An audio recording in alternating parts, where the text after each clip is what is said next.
Sunday naman, kaya habaan na po natin, no? Salamat po at nandito po kayo lahat sa huling linggo ng ating taon. Tayo po ay magsimula sa panalangin. Maraming Diyos, maraming salamat po sa kabutihan mo, sa katapatan mo, sa pag-ibig mo sa amin. Maraming salamat na dahil sa awa mo, sa grasya mo, nandito kami sa huling linggo ngayong taon. Maraming salamat po na sinamahan niyo po kami sa lahat ng aming pinagdaanan, sa lahat ng aming pagsubok, sa kasiyahan at kabiguan, Panginoon. Maraming salamat po na patuloy kayong nagiging tapat sa amin sa kabila po ng aming mga pagkukulang. Dalangin po namin na sa oras na ito, maalala namin ang iyong mga pangako, na harapin po namin ang bagong taon na may pag-asa at pagtitiwala sa inyo. O Banal na Espiritu, kumilos po kayo ngayon sa aming mga puso. Mag-usap po kayo sa amin, ituro niyo po sa amin ang iyong kalooban. Samahan niyo po kami, ito po ang aming dalangin sa pangalan ni Jesus. Amen. So ngayon po ang ating mensahe ay magmumula sa aklat ng mga awit, chapter 139, verse 1 to 34. Ito po ay quiet time natin ngayong December, no? Ngayon po ay huling Sunday ng taon. Kadalasan po, pag huling araw o huling Sunday ng taon, dalawang bagay po ang pwede nating gawin. Una, balikan ang nakaraan. Ano bang nangyari ngayong 2025? Ano po bang highlight ng inyong 2025? At pangalawa po ay mag-look forward. O, tingnan po ang mangyayari sa ating buhay. No? Handa po ba kayong makinig?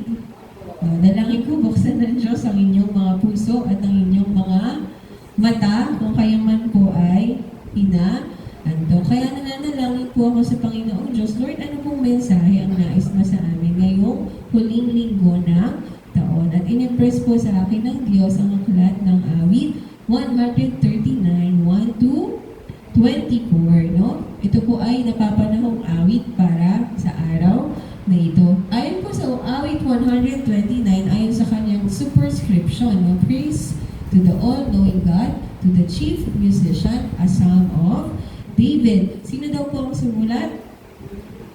Si David, no? Isang awit na katha ni David upang awitin ng punong aawit. No? Yung superscription siya, mababasa niyo po yan bago po yung verse 1. Kadalasan po sinasabi niya kung sino yung sumulat or ano yung historical situation nung panahong isinulat yung awit, anong purpose, saan siya ginagamit. No? So, doon po ninyo mababasa. Kahit hindi po pinaliwanag kung anong sitwasyon po nung isinulat ito ni Haring David, mababasa po natin sa ilang mga verses yung kanyang kalalagayan. Halimbawa, sabi niya sa verse 19 to 22, ang hangad ko, aking Diyos, patayin mo ang masama at ang mga banahas ay iwanan na kong kusa. Mayroon silang sinasabing masasama laban sa iyo at kanilang dinudusta pati ang pangalan mo.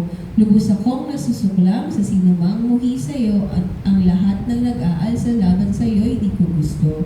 Lubos akong nagagalit, lubos din ang pagkasuklam sa ganoong tao.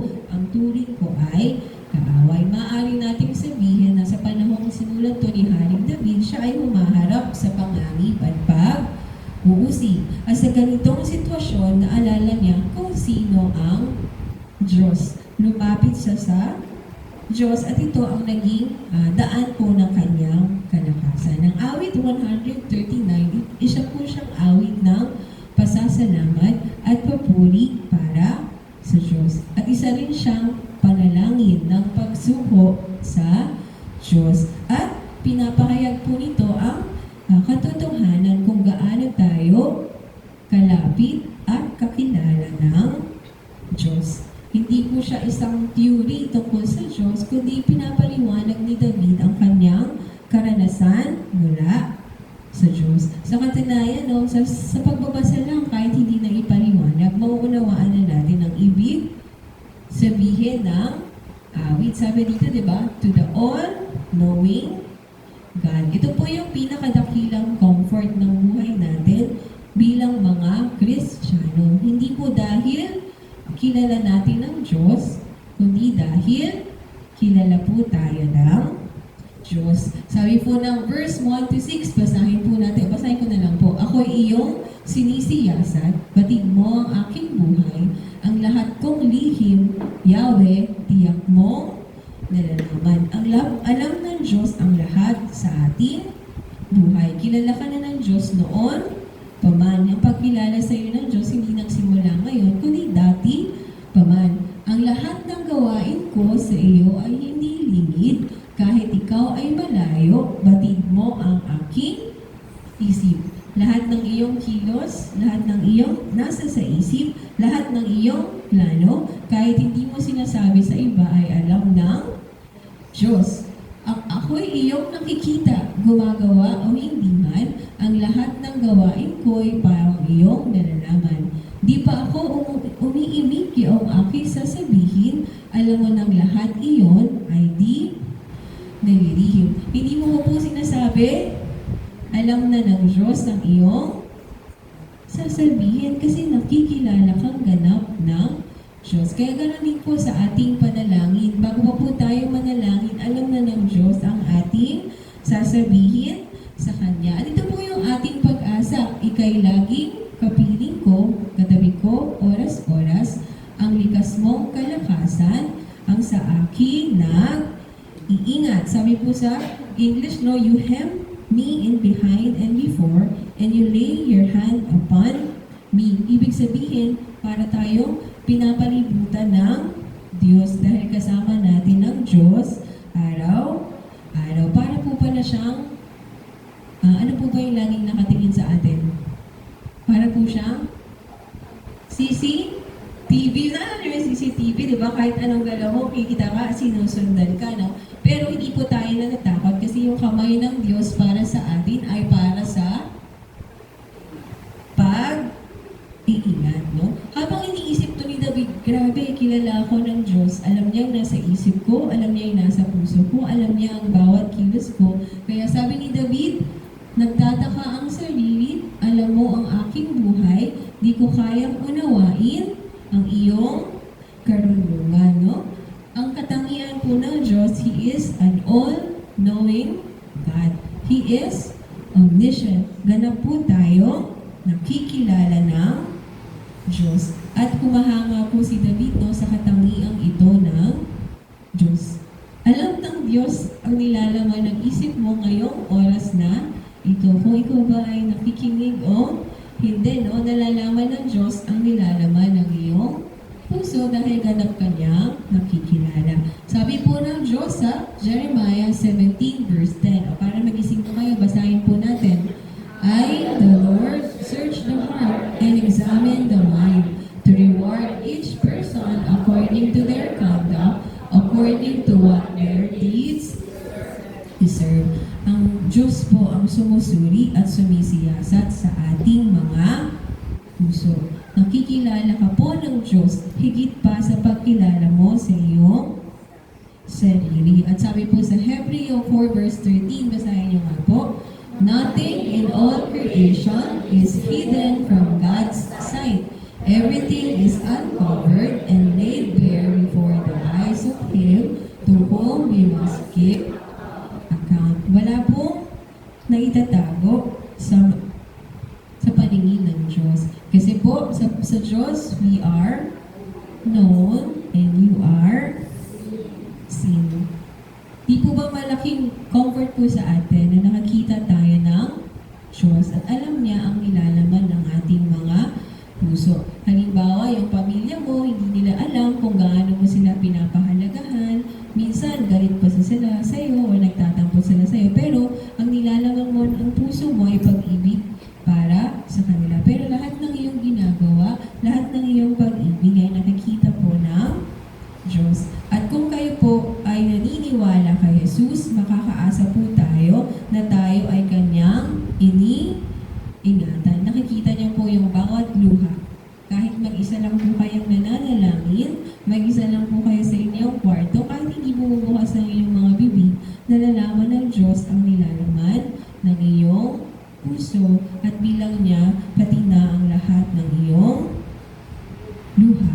At sabi dito, no, you are seen. Eh po yung gusto kong sabihin sa lahat po ng members ng Light of Life Church na lingkod sa Diyos ngayong taon. Alam niyo po, kahit hindi po nakikita ng ibang tao ang iyong mga ginagawa. Kasi yung iba po, tayo mag-join lang tayo ng worship, uupo, pagkatas uuwi na. Pero may mga tao po na bago mag-worship, naghahanda po para sa ating simbahan.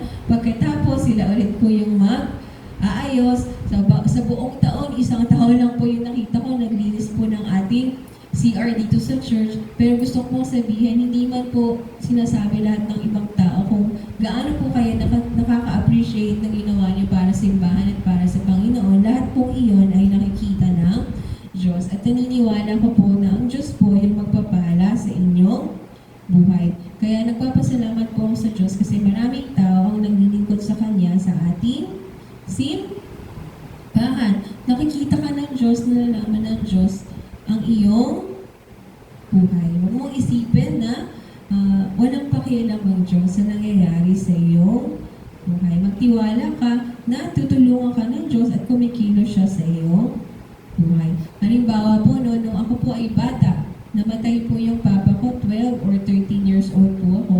At dahil doon, takot na po ako kasi wala nang magtatanggol sa akin. Kasi wala na akong tatay. Naku, baka pag may nangbuhi sa akin, nang away sa akin, wala pong kayang magtanggol sa akin. Pero nung naging Kristiyano po ako, nagbago po ang aking isip. Kasi alam ko na nakikita na ako ng Diyos at may pakailang na ang Diyos sa aking buhay. Kaya pag mayroong mga taong gumagawa sa akin ng masama, hala, nakita kayo ng Diyos. Hindi na po ako natatakot kasi alam ko na po na may taong nag-iingat o may Diyos na nag-iingat po sa akin. Ganun din po sa ating buhay. May mga tao po sa paligid mo na ang plano sa inyo ay negative or masama. Alalahanin mo na lahat yun ay nakikita ng Diyos.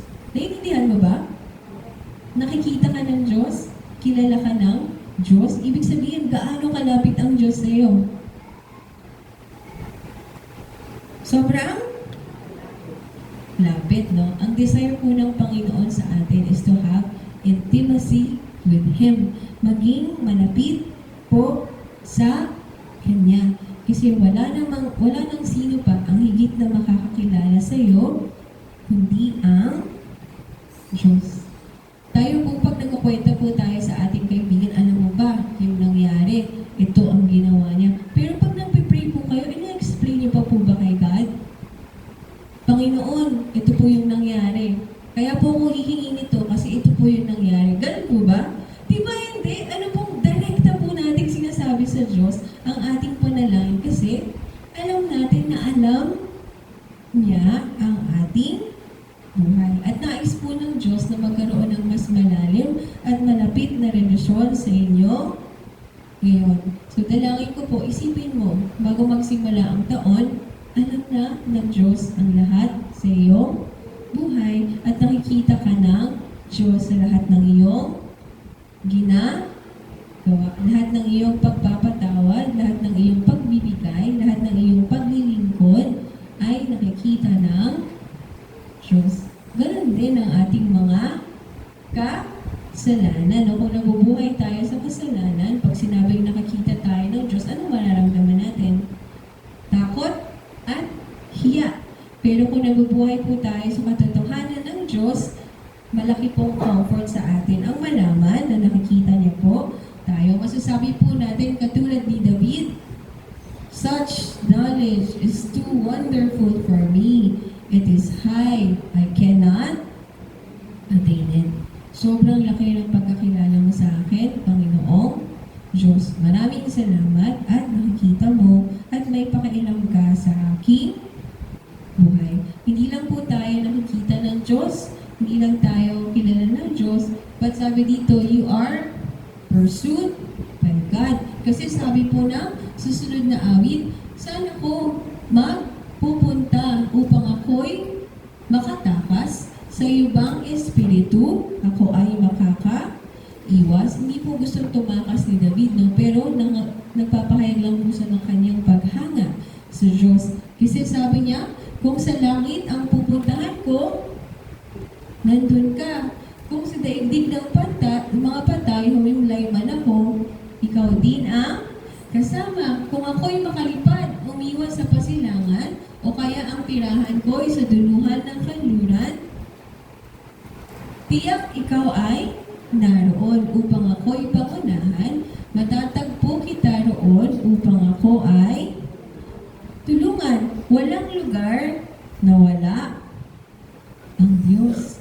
Sa lahat ng lugar ay naroon ang Diyos. Kasi sabi sa verse 11, kung ang aking pagtaguan ay dilim na pusikit, padiliming parang gabi, ang liwanag sa paligid, maging itong kadiliman ay hindi dilim. Sa iyo'y gabi parang araw na malingning, madilim at maliwanag ay pareho din, no? Dahil ang Diyos, ang katangian niya po is, He is omnipresent. Lagi nating kasama ang Diyos. Walang lugar na hindi natin kasama ang Diyos. Bago kayo umalis sa inyong bahay, kasama mo ang Diyos. Pagdating po natin sa ating simbahan, kasama natin ang Diyos. Pag-uwi mo, kasama mo pa rin ang Diyos, no? Hindi lang po nasa simbahan ng Diyos, kundi kasama natin dahil walang lugar na wala ang Diyos. Yun po yung alalahanin natin sa darating na taon, kasama pa rin po natin ang Diyos. Kung sinamahan niyo po tayo ngayong taon, sa darating na taon, kasama pa rin po natin siya. Sabi po ng Biblia, basahin po nga ninyo, kapag dumaan ka sa malalim na tubig, sasamahan kita. Tumawid ka man sa mga ilog, hindi ka malulunod. Dumaan ka man sa apoy, hindi ka masusunog. Hindi ka matutubog. Ito po yung pangako ng Diyos sa mga Israelita nung sila po ay nasa Babylon, no? Kahit kayo ay nasa Babylon, hindi ibig sabihin hindi niyo na ako kasama. Ganon din po sa ating buhay. Kasama po natin palagi ang Diyos. Sabihin mo sa katabi mo, kasama mo ang Diyos. Sa kabila din, kasama mo ang Diyos. Tama po, no? Because He is omnipresent. At sabi po ng ating memory verse, recite nyo nga po, for I am convinced that neither death nor life, neither angels nor demons, neither the present nor the future, nor any powers, neither height nor depth, nor anything else in all creation will be able to separate us from the love of God that is in Christ Jesus our Lord. Wala pong makakapaghiwalay sa atin sa pag-ibig ng Diyos. Kaya kung minsan iniisip mo, naku, mag-isa na lang ako. Naku, wala nang may pakialam sa akin. Naku, nag-iisa na lang. Ito, totoo ba yun o hindi? Hindi, kasi kasama mo ang Diyos. Ang Diyos ay nariyan, humahawak at gumagabay sa iyo. Katulad ng pagsama niya sa atin ngayong taon, dinala niya po tayo sa huling linggo ng 2025. Nais po niyang ipaalala na kasaring ang kasama natin sa darating na taon. Kaya po, ipagkatiwala niyo po sa Diyos ang inyong bagong taon. No? Nasasamahan niya po kayo at hindi po kayo niya iwan. Nasaan ang Diyos? Kasama mo ang Diyos. Gaano kalapit ang Diyos? Gaano kalapit? Sobrang lapit. Alam niyo kung gaano kalapit? Kilala ka niya? Nakikita ka niya? Kasama ka pa niya. Tama ba? Sobrang lapit ng Diyos. Kasi ito yung nagpapaalala sa atin that God desires intimacy with you. Nais ng Diyos na maging malapit sa iyo. So, ang prayer natin ngayong 2026, maging malapit tayo sa Diyos. Kasi malapit na siya sa atin, tama ba? Kilala niya na tayo, nakikita niya tayo, at kasama pa niya tayo. Iniisip natin, bakit ba may pakailang sa atin ang Diyos? Ayun po yung sasagutin ng susunod na verse. Kasi sabi dito, you are fashioned and created with purpose. Basahin po natin. Sabi sa verse 13, ang anumang aking sangkap, ikaw, O Diyos, ang lumikha, sa tiyan ng aking inay, hinugis mo kong bata. Pinupuri kita, O Diyos, marapat kang katakutan, ang lahat ng gawain mo ay kahangahangang tunay. Sa loob ng aking puso, lahat ito dito'y nakikita. Bakit po malapit sa atin ng Diyos at kilala tayo ng Diyos? Kasi sabi ng verse 14, I am fearfully and wonderfully made. Kasi po kayo ay nilikha ng Diyos. Kaya po may pakailam siya sa atin at siya po ang nakakaalam ng ating buhay. At nilikha po tayo ng Diyos ng accident ba? Bigla na lang lumitaw. Tayo ay nabuhay ng walang dahilan. Sabi ng Diyos, you are fearfully and wonderfully made. Hindi ka po aksidente, no, na isinilang. Kundi nung nilikha ka ng Diyos, meron po siyang personal na plano para sa iyo. Kasi, ano yung katangian ng Diyos? God is omnipotent, all-powerful, and He is our Creator. May layunin ang Diyos sa ating buhay. Naniniwala po kayo na nabuhay kayo kasi may layunin po ang Diyos?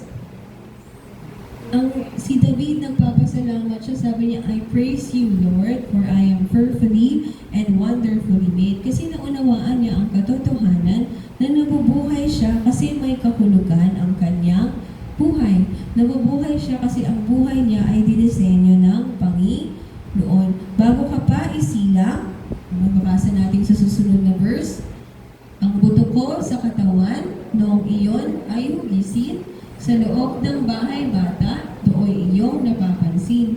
Lumalaki ako, noon sa iyo'y di nalilihim. Nasa tiyan ka pa lang ng nanay mo, kilala ka na ng Diyos. At iyong nakita na, hindi pa man isinilang. Batid mo kung ilang taon ang haba ng aking buhay. Pagkat ito'y nakatitik na sa aklat mo na talaan, matagal nang balangkas mong ikaw lamang ang may alam. Alam na ng Diyos nung isinilang tayo kung gaano kahaba ang ating buhay. Ako po palagi kong iniisip, siguro maiksi lang yung buhay ko. Kasi yung tatay ko namatay siya 39 years old. Eh, nasa 30 na po ako, naisip ko, maiksi lang pala ng buhay ng 39. So, lagi pong nasa isip ko, baka ganun lang din kaiksi ang aking buhay. Pero hindi ko alam. Pero alam po ng Diyos. Kasi alam niya po yung dahilan ng iyong buhay. Alam niya po yung pinagdaraanan mo, yung purpose, yung calling na binigay niya po sa iyo. God created you with intention and purpose. So sabihin mo sa sarili mo, may dahilan ang aking buhay. May layunin ng Diyos para sa akin. Hindi po aksidente na naging member mo kayo ng Life Church, kasi nung sinulat po ng Diyos ang ating buhay, ay kasama po iyon. Tama po ba? Naniniwala ba kayo? No, kasi pwede naman po tayo magpunta sa ibang lugar, di ba? Pero dinala po tayo ng Diyos dito. At ano po, sabi ng verse 17, tunay Yahweh, di ko kayang maabot ang iyong isip, ang dami ng iyong balak ay hindi ko nababatid. Mayroon po bang plano ang Diyos sa iyong buhay? Meron. Sobrang dami. At kung ito ay bibilangin, ay sindami ng buhangin sa iyo paninako kung umagay magising. Ano po ba ang purpose ng Diyos sa kanyang mga nilikha? Sabi po na Isaiah 43 verse 7. Basahin niyo nga po. Sila ang aking bayan, aking nilalang upang ako'y bigyan ng karangalan. Ano pong reason why God created us? So that we can give Him glory. So that we can give Him glory. Sabi dito, upang ako'y bigyan ng karangalan. Ang unang purpose ng iyong buhay ay panangalan ng Diyos. Kasi siya ang may likha sa iyo. Siya ang dahilan kung bakit meron po tayong hininga ngayon. Kaya dapat ang buhay natin ay para sa kanyang karangalan. Minsan iniisip po ng tao ang buhay nila ay sa kanila. Para sa kanilang kasiyahan, para sa kanilang layunin. Nakalimutan po nila na kaya sila nilikha ng Diyos ay upang siya ay bigyan ng karangalan. So dalangin po natin, no, in New Year, no, mabigyan po natin ng higit na karangalan ang Diyos. At isa pa pong layunin ng Diyos para sa lahat ng tao, sabi po ng unang Timoteo 2 verse 4, basahin po ninyo. Ibig ng lahat ng tao ay maligtas at makaalam ng katotohanan ito. Who wants all people to be saved and to come to a knowledge of the truth. Nais na Jesus na lahat ay maligtas. Maligtas saan po? Sa kasalanan. Hindi nais ng Diyos na sino man ay mapahamak. Sabi din po sa verse ng Peter, no, parang ang tagal naman dumating ng Panginoong Jesus. Pero sabi doon, hindi. Kasi binibigyan niya po ng pagkakataon ang lahat ng tao na maligtas. At paano po tayo naligtas? Sa pamamagitan ng ginawa ni Jesus sa krus para sa ating mga kasalanan. Kaya po namatay si Jesus sa krus at nabuhay na muli. Kasi anong plano ng Diyos para sa iyo? Ikaw ay maligtas at magkaroon ng kapatawaran sa iyong mga kasalanan at magkaroon ng buhay na walang hanggan. Ito po ang plano ng Diyos para sa lahat ng tao. Kaya kung mayroon pa po kayong kapamilya, kaibigan na wala pa po sa church, hindi pa nakikilala si Jesus, ano po ang plano ng Diyos para sa kanila? Na sila rin ay maligtas. Dalangin ko po na gamitin po tayo ng Diyos para sa kalooban na yun, no, na ibahagi sa kanila ang mabuting balita. Gaano kalapit ang Diyos? Sobrang lapit. Kilala ka niya, nakikita ka niya, kasama ka niya, nilikha ka niya, at nilikha ka niya nang meron siyang plano. Ang lahat sa buhay mo ay itinalagana ng Diyos. Pero hindi natin malalaman ang kanyang plano kung hindi tayo lumalapit sa kanya. So, kaya sa katapusan po, no, nung panalangin ni David, sabi niya, Lord, you are omniscient. You are omnipresent. You are omnipotent. Ano po yung panalangin ni David sa verse 23?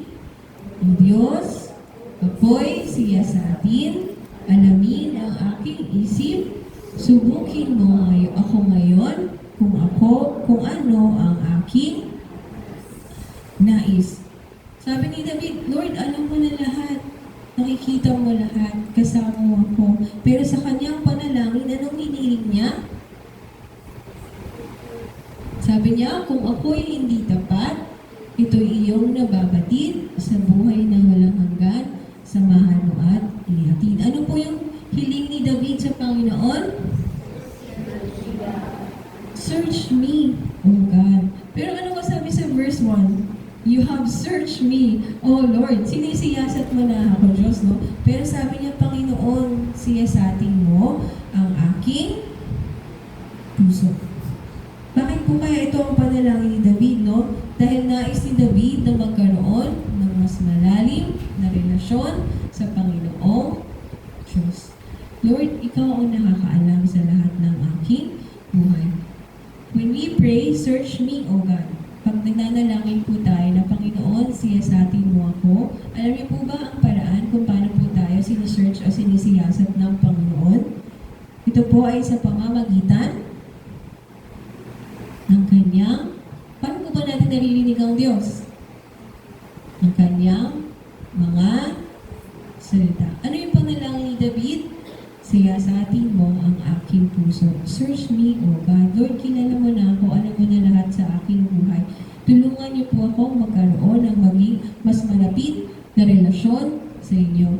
Kapag po tayo ay nananalangin ng ganito, ang nais po natin sabihin sa Diyos, Panginoon, siyasatin mo ako sa pamamagitan ng iyong mga salita. So God, search our hearts through the Bible and prayer. Kasi ano po ang Biblia? Ang Biblia po ay salamin. Basahin niyo po yung Hebrews 4:12.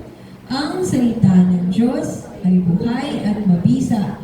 Mas matalas kaysa alinmang tabak na makakabilay may talim. Ito'y tumatagos maging sa kaibuturan ng kaluluwa at espiritu ng mga kasukasuan at buto, ang nakakaalam ng mga iniisip at binabalak ng puso.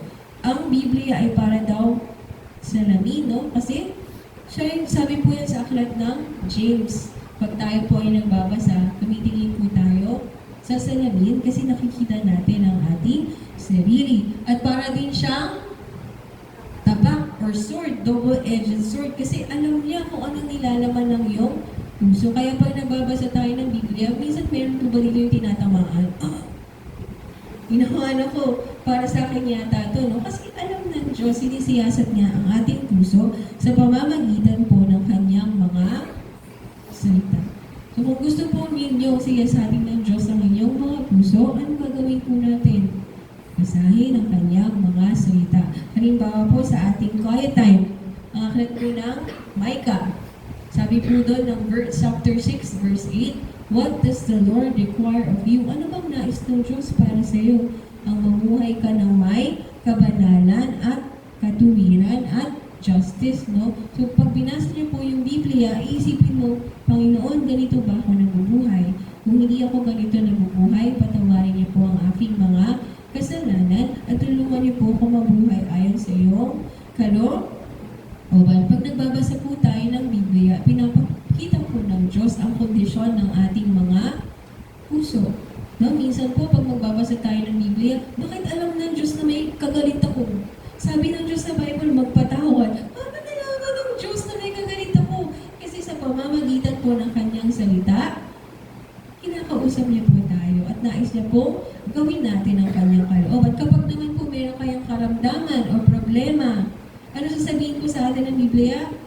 Kasama mo ako, iingatan kita, tutulungan kita.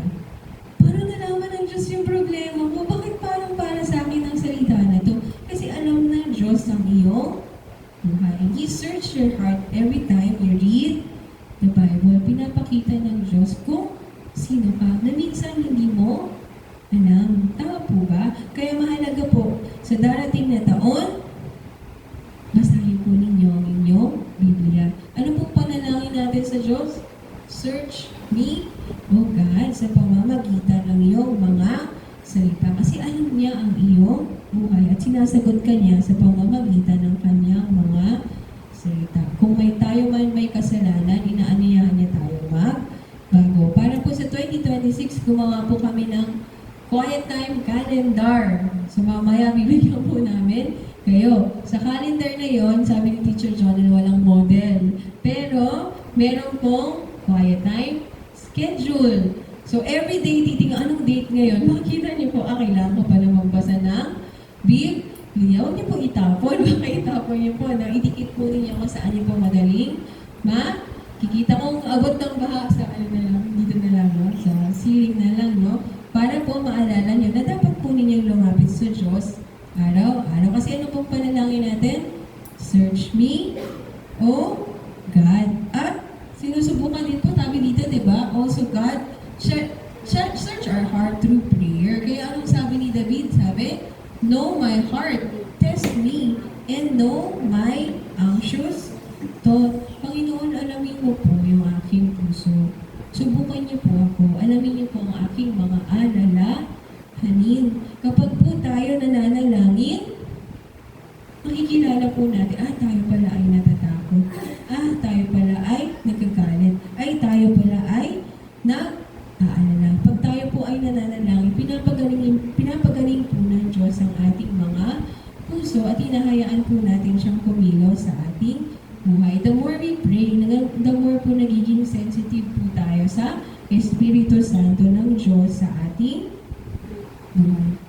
Ganun po ba pag nananalangin kayo? Kasi pag nananalangin tayo, malaya po natin sinasabi sa Diyos ang lahat. Kung natatakot ka man, kung nag-aalala ka man, kung galit ka man. Minsan hindi mo masabi sa iba, di ba? Na naiisip sa tao nito talaga. Pero pag sa panalangin, masasabi mo sa Diyos lahat ng bagay. At sa pamamagitan nun, pinapakita sa iyo ng Diyos ang nilalaman ng iyong puso. Sabi niya, know my heart, test me, and know my anxious thought. Manalangin po tayo sa darating na bagong taon. At dalangin, even ngayon po, no, as we hear yung message, sinusuri din po ng Diyos ang ating mga puso. Anong sabi ng Diyos sa atin? Kilala ka niya, kasama ka niya, kinusuri ng Diyos ang iyong puso. Naniniwala ka ba sa katotohanan ito? Kung iniisip mo mag-isa ka, hindi, sabi ng Diyos, kasama mo siya. Kung nag-aalala ka para sa 2026, ano sabi ng Diyos? Alam ko na yung 2026. Nasulat ko na yun bago ba dumating at tutulungan kita. Gaano po tayo malapit sa Diyos? Sobrang lapit. Sobrang kilala. Kasi ano yung desire ng Diyos para sa ating buhay? That we have intimacy with Him. So yung panalangin po natin ngayong 2026 ay maging malapit sa Diyos. Kasi malapit na siya sa iyo. No? Kailangan natin higit na maging mas malapit sa Kanya. Kaya ano yung panalangin ni David?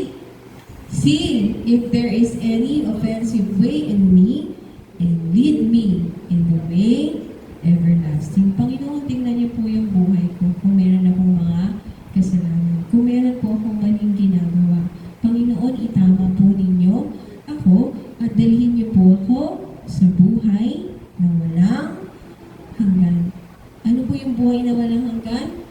Ang presensya ng Panginoong Diyos ang makasama siya magpakailan man. Kaya yung mga pagkakamali po natin ngayong taon, ano po natin ulitin next year? O ipanalangin po natin sa Diyos na tulungan niya po tayo na magbago at ipagkatiwala po sa Kanya ang ating buhay. At ihatid po tayo sa buhay na walang hanggan. Ano pong prayer natin sa bagong taon? Basahin niyo nga po. 1, 2, 3, go! Search me, God, and know my heart. Test me and know my anxious thought. See if there's any offensive way in me, and lead me in the way everlasting. Sa darating na taon, huwag mo lang i-aspire na magkaroon ng mas malaking sahod, maraming kaibigan, mas payat na katawan, or mas healthy na katawan. Ano po yung nais ng Diyos? Mas malalim na relasyon sa Kanya. Greater intimacy with God.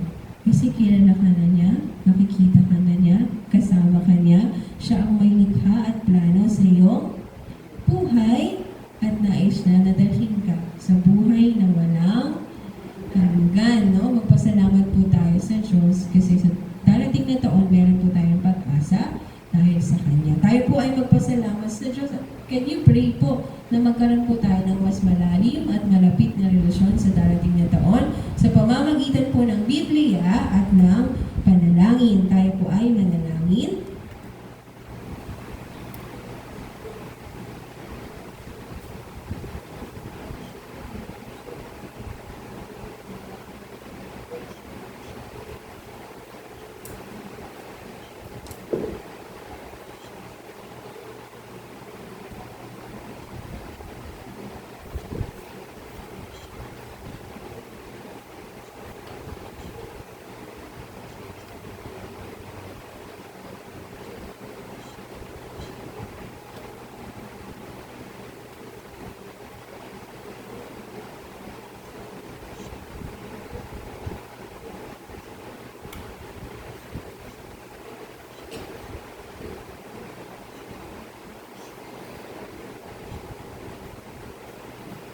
Ay manalangin, Ama naming Diyos, maraming salamat po na napakalapit mo sa amin. At ang iyong dalangin, ang iyong nais, Panginoon, ay kami ay maging mas malapit pa sa inyo sa darating na taon. Lord, magagawa lang namin iyon sa pamamagitan ng paglapit sa iyong mga salita at panalangin.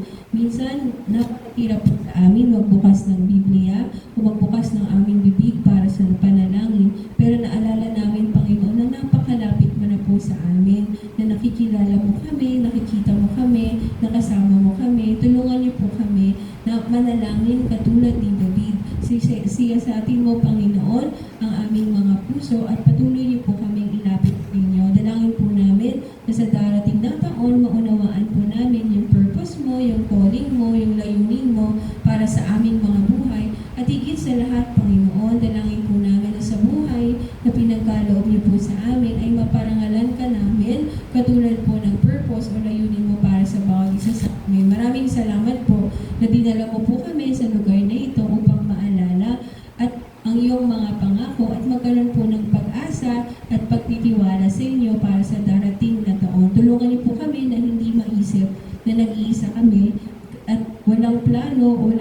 direksyon ng aming buhay. Tulungan niyo po kaming lumapit sa inyo kasi kayo po yung magbibigay sa amin ng direksyon, Panginoon. Salamat po sa bawat isa na narito o Banal na Espiritu. Patuloy po kayong kumila sa aming puso at buhay. Ito po ang aming dalangin sa pangalan